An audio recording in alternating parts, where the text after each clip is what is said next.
Hey guys, welcome back to Dueling Destination. So today I have a new deck profile for you guys. This is the new deck I picked up that I'll be playing locals as well. I keep changing up decks because I want to experiment with them, and as I go by dueling people and getting better with it, I can always update them for you guys to see. I'm trying to keep this as budget friendly as I can, but as competitively as I can for you guys, because that's very important for me. This does not have any cards from the new dual power set. It is coming out in a few days, so believe there's going to be an update for it.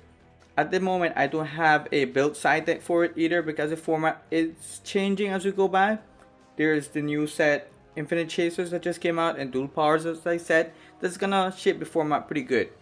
So let's start off. I'm playing Salamangreat. This is the volume 1 version of it. If you guys have any advice or tips that I should add cards in here or cards that you think are gonna help me, let me know in the comment section down below.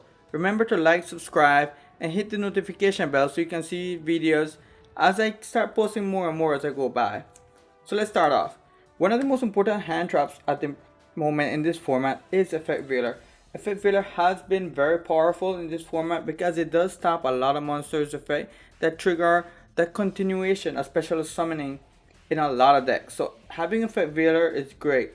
I was gonna use triple copies, but for now I'm just using 2 to make space. I'm trying to keep it at a 40 card deck. I'm using double copies of Ghost Ogre and Snow Rabbit. I believe this card is very strong in the format as well, and a lot of people have forgotten a Ghost Ogre, and now coming in format, you can also get this guy in a new reprint box that just came out. Well, it's coming out in a few days, so it's going to be pretty budget then. Having Ghost Ogre right now is good against Sky Striker multi-role, and it gives you an advantage in a lot of times that people don't expect you to have this card in there. Another card that everyone should be getting now should be Ash Blossoms and Joyous Springs. Ash Blossoms is one of the best cards right now in the format, and I believe that by just getting the Salamangreat structure deck, you can have these cards in your arsenal, and it's gonna help you to build any other deck you like because this deck is very budget, but other decks that you might need stable hand traps, just getting it helps you. So we can go into those for the hand traps, and I decided to go with the artifact engine. People thought that artifacts wouldn't be a engine that people want to put in different decks, but I enjoy playing artifacts. I had artifacts way back when I had my counter queries. You should look out for that deck profile as well. It's coming up with an update. So we're using double artifact site, and I chose to go with the Flame Buffalo route in this section because Lady Debug is good, but I like drawing into cards, and Flame Buffalo is just a 1 card extender for me. It gives me the link monster that I need on the field, and also it lets me draw the cards and send the Salamangreat cards that I need to the graveyard. In doing so, it lets me get another advantage upon my opponent, and I think Flame Buffalo is the card for me to play in this style. I'm not playing any Lady Debugs at the moment. They're pretty expensive, and I probably won't want to use those cards in this deck. Also, I'm using one of this Crusader guy. He's pretty good to get rid of floodgates, and I think he's great. I might bump this guy up to 2. Just let me know how it works out for you guys. Next, we have for the one-offs, we got 1 Fowl, 1 Jaguar, and 1 Falco. These guys are very great in a deck for one-offs. I see a lot of people using double Jaguar. I might bump it up to 2 because it seems to be very useful in that sense. I like Fall because Fall just gives me the advantage to get another level 4 body on the field so I can go into my XYZs that I really need. And in doing so, it comes as a surprise because a lot of people do not expect that card in the deck, so I'm using these guys. And for the standard Salamangreat cards, I'm using triple copies of Gazelle.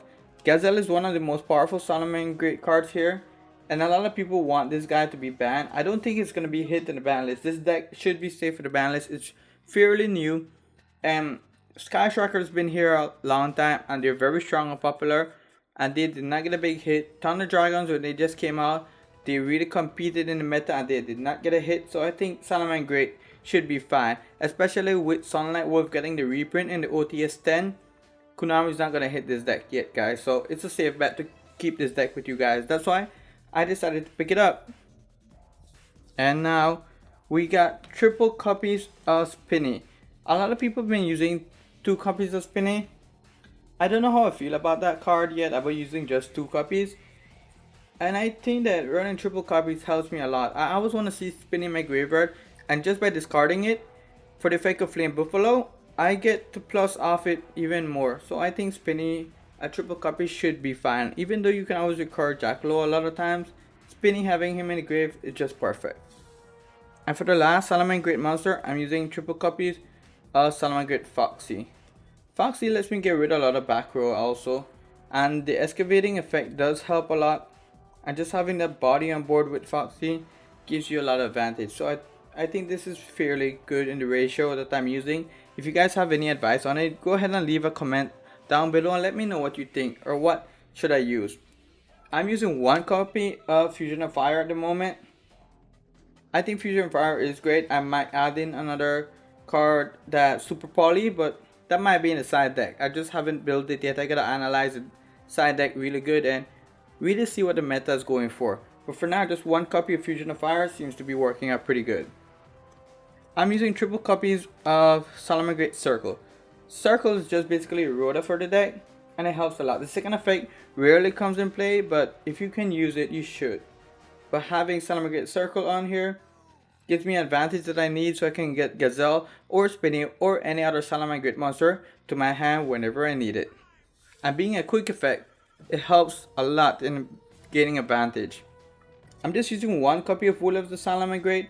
This guy is like a monster reborn, and I think it's great. I might bump him up to 2, but for now, 1 seems to be working properly. I'm using one copy of the Field Spell card. The Field Spell card is a very strong card, but when it does go to the graveyard, I have a hard time recovering it back, so I might use 2 of them. I'm not too sure yet. This is just the volume 1, guys, so you know, changes are about to come, and I'm going to be updating as I go by and testing with this guy. One card that I've been enjoying in the format is Call by the Grave. Call by the Grave is a very strong card, and it helps me so that people don't stop my plays. This is a heavy combo deck, and I believe having Call by the Grave in your deck actually helps a lot, so I'll probably just keep these guys to triple copies here. Now we're going for the trap cards. I'm using a bit more trap cards than the regular Salamangreat deck, so just bear in mind that I'm actually going to try to compete as much as I can with this deck, and I'll be changing a lot of stuff as I go by.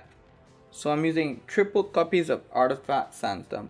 Like I said, this is a budget build, and running the Artifact engine is one of the most expensive section of this build. But when I got these cards, they were just like about $1 when they got reprinted, and I decided to pick them up because I knew the artifacts were always going to be a great staple in the format coming up. And I'm using one copy of Salamangreat Rage, and with Rage it helps a lot, but I decided to go into double copies of Roar. Roar is just a great card to have in the start of the game, and actually in the late games also. A lot of people just use one. I'm not sure. I was going to use Pot of Desires in this deck because it helped me a lot, but for now I'm just keeping it to this simple formatted type of Salamangreat deck that I have here, and I've been having a lot of fun with it. But using 2 Roars have been a bit of a surprise to people. After getting over the first Roar, a lot of people believe that I don't have anything else to use, so having the second Roar is just a surprise for them. Now for the extra deck. For the extra deck, it's a pretty standard Salamangreat build. I haven't gotten the opportunity to test as much as I wanted to, so just bear with me at this point. I'm using triple copies of Balings. This is a staple in the deck, and with the effect to actually protect you in the graveyard, it helps you a lot, and it helps you get over cards that you need to sometimes just to stay alive with Balings effects. And with the Searcher, this is why I believe I should add double copies of the Field Spell, but I'm not too sure yet, guys. I'm using triple copies of Sunlight Wolf. As you guys may know by now, Sunlight Wolf will be getting a super reprint in the new upcoming OTS 10 pack. So look out for that one. That's going to be great. I believe it's going to be about a $8 to $10 card. I'm using double Heat Leo. Heat Leo is a pretty good card. It gives you a lot of advantage when you need it, and it's a big beater. Just having this guy in your deck helps you a lot. So double Heat Leo has been working pretty good. And we gotta get ready for that Link 4 Salamangreat monster. It's gonna be crazy when that gets out here. I'm using one of the Stalio. This guy is pretty amazing, and it's a very important extender, and you can always pin it back with Jaguar. So I think that running it at 1 helps you a lot. I'm using the Vatic camera. This guy's an OTK for you guys whenever you play. So having him at 1 helps a lot also. This is why I want to play the Super Poly in my side deck for the mirror matches. Also, I might start main decking Super Poly, but I'm not too sure. If anyone has tested with it, let me know down below. I'll appreciate it a lot. I'm using 1 copy of Tornado Dragon and 1 copy of Abyss Dweller.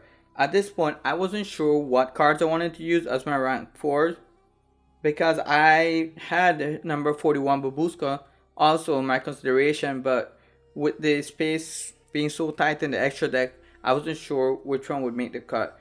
But because I'm using the artifact engine in my main, I decided to go with Tornado Dragon and Abyss Dweller because I use Orcus as well, and Orcus do depend a lot on the graveyard. I'm using 1 of the Fire Charmer. This guy is also getting a super reprint in OTS Pack 10, so I might be updating that as I get that card. And I'm using 1 Update Jammer. Update Jammer helps a lot because of its effect to power up my Borolo Dragon, so I have potential to OTK or at least steal 2 monsters. So this extra deck is just something of the volume 1 sort. I might be doing adjustments later on as I go playing Salamangreat. I don't have a side deck at the moment like I told you guys, so remember to like, subscribe, hit the notification bell, and I'd like to thank everyone that helped me out getting to my 61 subscribers. We're growing strong, guys. Let's try to get to that 100 mark, and share it with your friends, and let me know any tips that you would recommend for Salamangreat. Well guys, see you next time.